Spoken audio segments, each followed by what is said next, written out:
Êtes-vous troublé par une conscience souillée? Êtes-vous malheureux de venir en présence de Dieu? C'est pourquoi beaucoup de gens n'aiment pas les réunions, car en présence de Dieu, leur péché est découvert.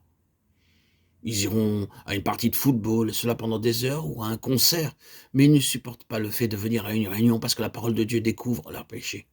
Car quiconque fait le mal est la lumière, et ne vient point à la lumière de peur que ses œuvres ne soient dévoilées. Jean 3,20.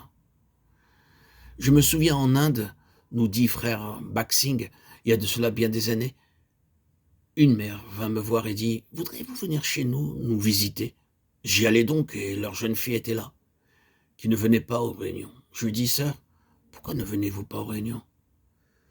Elle répondit « Je suis très occupée, je dois étudier avec ardeur car je n'ai pas encore passé mes examens. » Je dis « Vous êtes une de ceux dont il est parlé dans l'évangile de Jean chapitre 3, verset 20. » Elle répondit « Qu'est-il dit ?»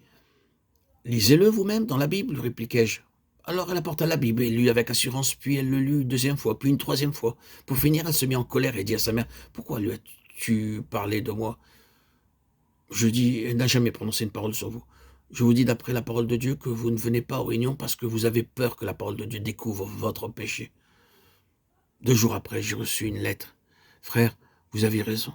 Maintenant, je me suis repenti grâce à Dieu. » Voilà, poursuit frère Baksing. En vérité, pourquoi beaucoup de gens ont peur de venir aux réunions? Par crainte que le Saint-Esprit, par la parole de Dieu, dévoile leur péché. Il continue en disant, n'ayez pas peur, lorsque Dieu dévoile le péché, il le dévoile pour nous pardonner et non pour nous couvrir de honte. Tandis que lorsque les hommes dévoilent nos péchés, ils le font pour nous humilier. C'est la nature de l'homme. Dieu est un Dieu d'amour. Premièrement, il doit me laver intérieurement, il doit purifier ma conscience, car la conscience est une partie de mon esprit. Lorsque je suis intérieurement lavé et purifié par Dieu dans le sang de Christ, alors le Saint-Esprit vient en moi pour faire de moi une nouvelle personne. Ceci s'appelle la régénération et c'est la première grande œuvre du Saint-Esprit. Tite 3,5. Toutes vos facultés spirituelles intérieures sont renouvelées et votre conscience jadis morte deviendra sensible. Voilà en vérité pourquoi beaucoup de gens ont peur de venir aux réunions, par crainte que le Saint-Esprit, par la parole de Dieu, dévoile leurs péchés. N'ayez pas peur. Lorsque Dieu dévoile le péché, il le dévoile pour nous pardonner et non pour nous couvrir de honte.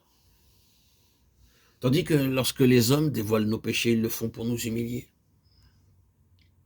C'est la nature de l'homme. Dieu est un Dieu d'amour. Premièrement, il doit me laver intérieurement, il doit purifier ma conscience, car la conscience est une partie de mon esprit. Lorsque je suis intérieurement lavé et purifié par Dieu dans le sang de Christ, alors le Saint-Esprit vient en moi pour faire de moi une nouvelle personne.